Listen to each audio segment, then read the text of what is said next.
Hello, I'm William Law, and you're listening to the Arab Digest podcast. So, as our podcast, Arab Digest has a daily reader-supported newsletter providing unique insights into the Middle East, North Africa.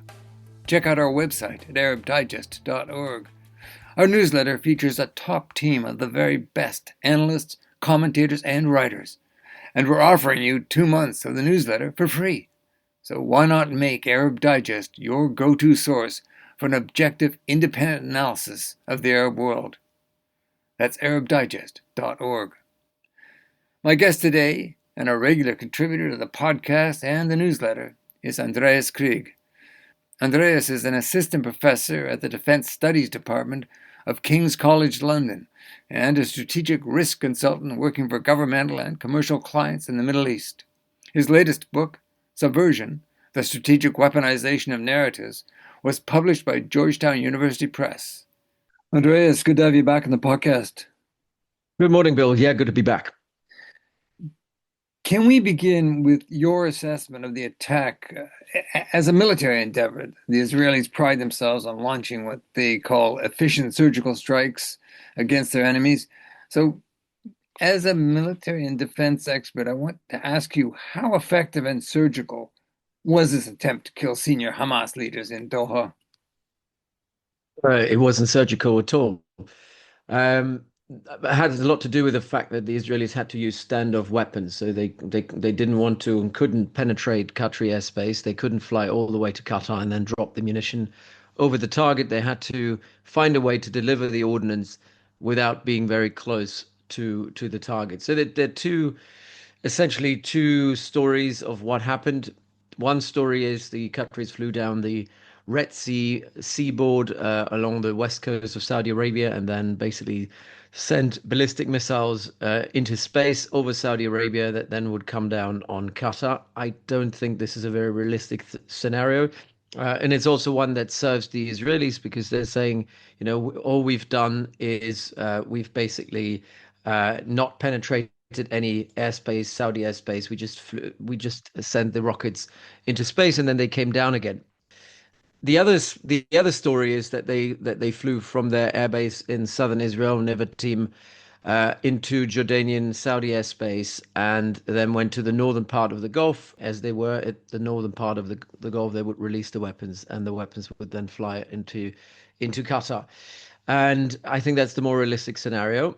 It would have meant they had penetrated several airspaces of different Arab countries and thereby violated their sovereignty. But Israel has done this time and again over the last 2 years, and they've done it with impunity.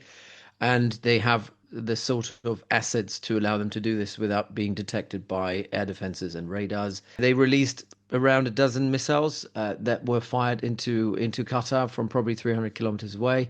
And they hit a compound in a urban part of Qatar, very closely, densely populated, schools around, supermarkets around. I mean, I've been there in this area a couple of times, and so I can tell you this is not some sort of place somewhere far away in the desert in Qatar. I mean, it's highly populated. It was during pickup time, so it was at the time when your parents were out and parents were picking up their kids and whatnot. So highly problematic.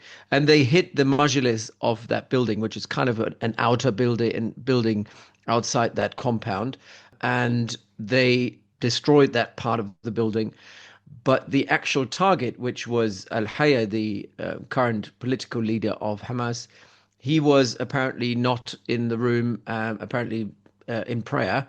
And so in the outer building, there was a Qatari security guard and two family members, and they were killed.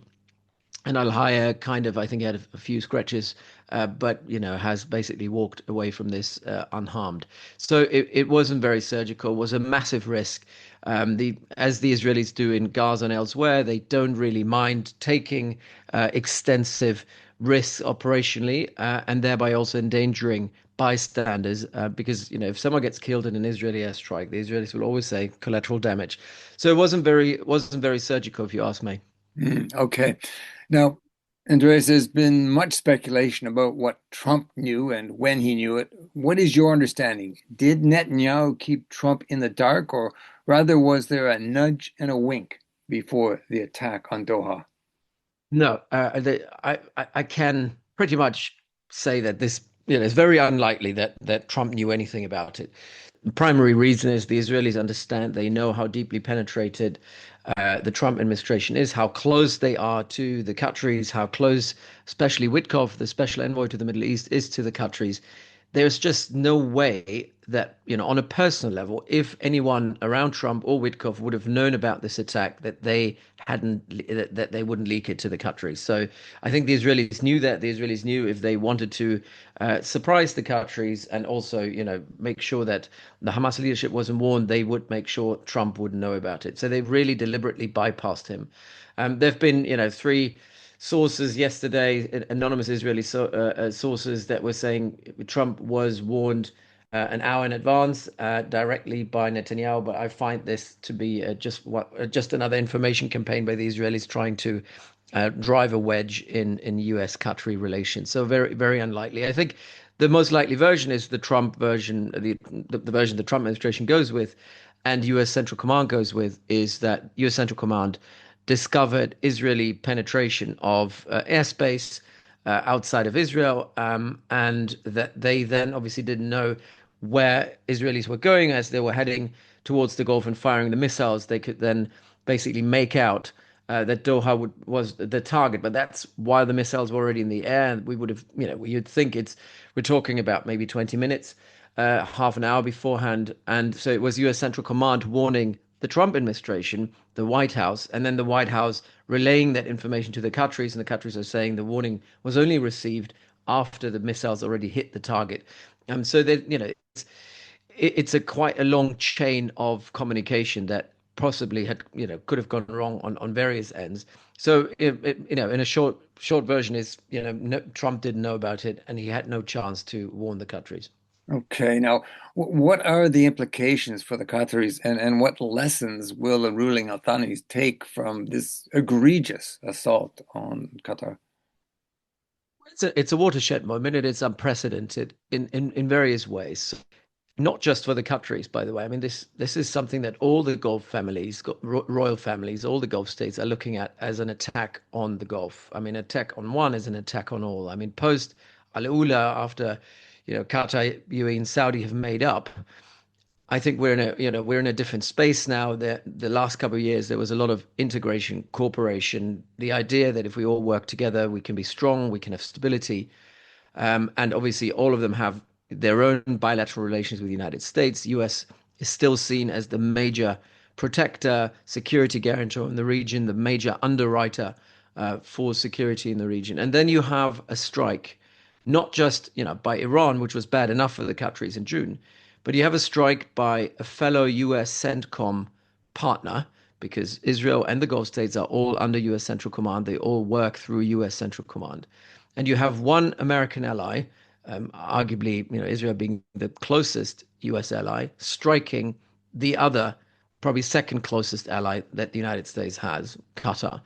Uh, it's still, I think, countries are still in paralysis, in disbelief. They would have never expected the Israelis do something as bold as this. There have been scenarios out there, obviously, questions asked about what would happen if the Israelis were to strike Hamas in Qatar. But most scenarios were looking at some sort of covert operation on the ground rather than an airstrike. And so an airstrike is, very daring, and obviously because of the area effect of the weapons, very much not precise, and always was going to lead to collateral damage. And so for the Qataris, this is a shock because they now know that you cannot rely on the United States, and that's also the perception across the region. I think that's the basic assumption really of Gulf integration has always been U.S. as a security guarantor, making sure that the Gulf states are safe, they are safe to do business, and that's not true anymore. And worse than that, over the last 10 years, you could make a case in the 80s, in the 90s, even in the early 2000s. Most of the GCC countries were free riders. They were, not investing enough into defense. They were just purely relying on the United States. But what we've seen over the last decade, at least, or maybe even since the Arab Spring, is that all the Gulf states are taking over responsibility. They are burden sharing and absorbing burden from the United States. and have done so, quite extensively. And beyond the military domain, in countries like Qatar or even Oman, have helped the United States broker deals. They're, a force multiplier for U.S. power in the region. And I would say they're probably a net contributor to U.S. power, unlike Israel, which I still think is a net consumer of U.S. power. And so the Gulf states were thinking we're so indispensable now. We've done everything we could have done. We have, we're delivering more than we're actually consuming. And, we're investing trillions, we're saying not billions, trillions of dollars in the United States. They thought they had paid off, literally paid off Trump. And then something like this is happening. And so the US looks now impotent. Trump, looks impotent. And I think it's important, especially against the backdrop of Trump's visit to the Gulf in earlier this year, which was for the Gulf such a high. I mean, especially in Saudi Arabia and Qatar, everyone was, glowing and they were happy and they were saying this is one of the greatest moments for the Gulf. Mind you, Trump didn't go to Israel; he went to the Gulf, and everyone thought, okay, we've got him in our pocket.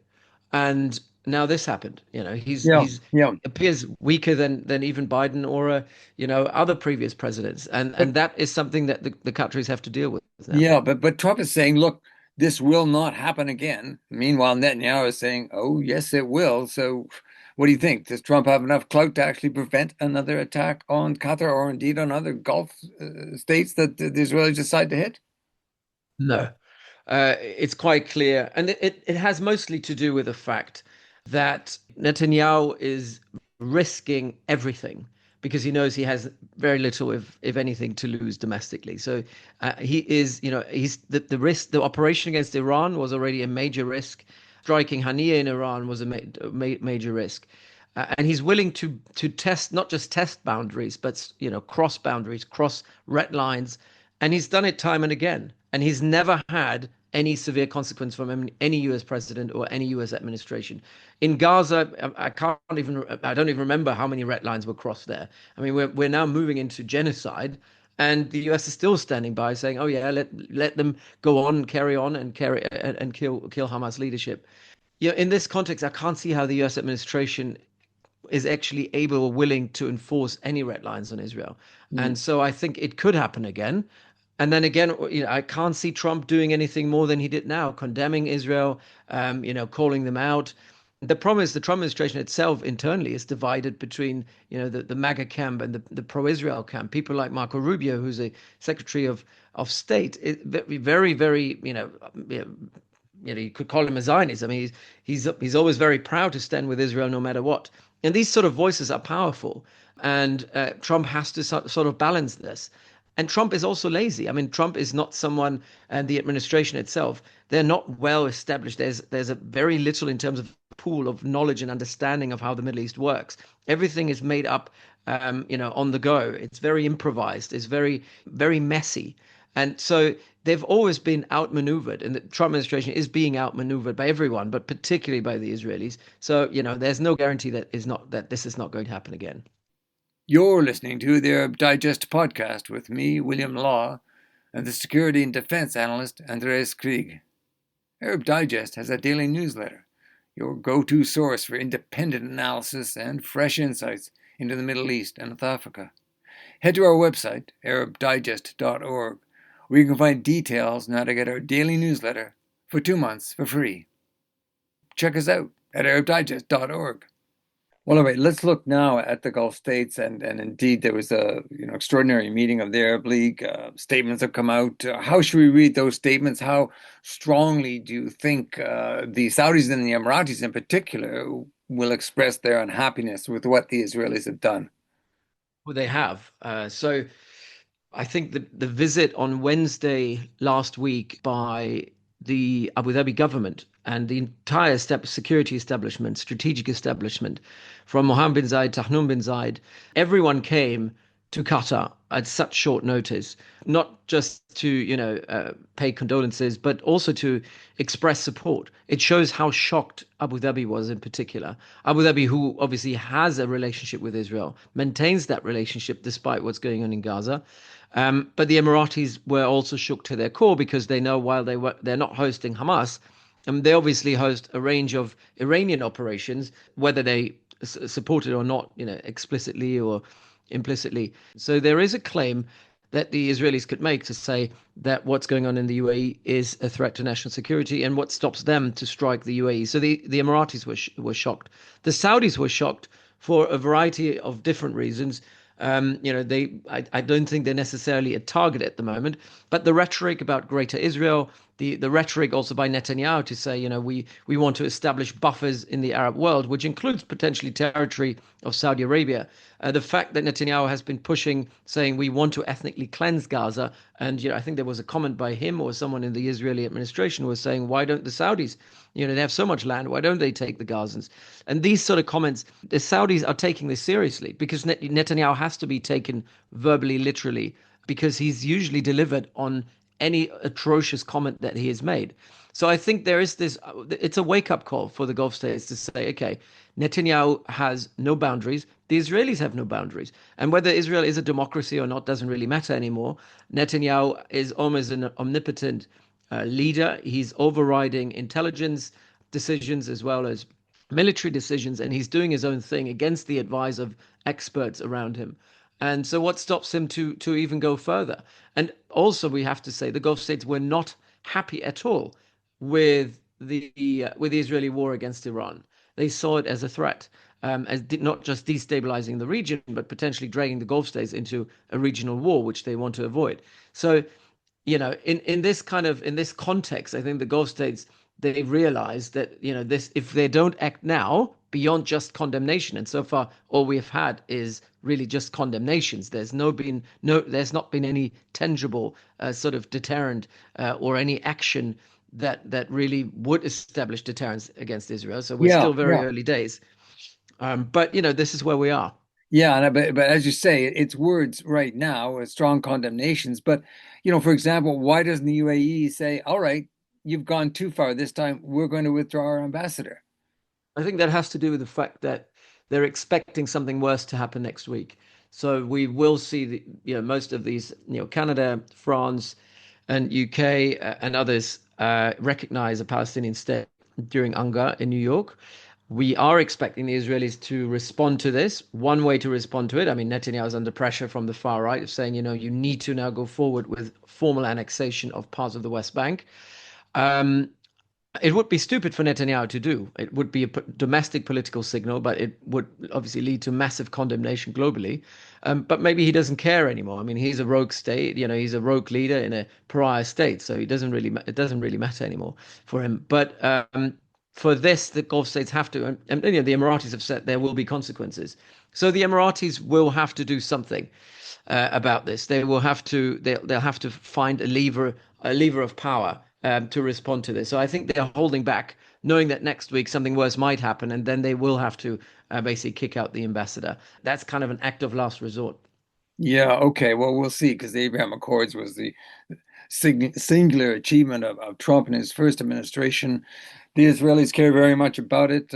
Perhaps now will be the time for the Emiratis in particular, and the Bahrainis and the Jordanians and the Egyptians to look at pulling out their ambassadors and kicking out the Israeli ambassadors. But we'll have to wait and see, as you suggest.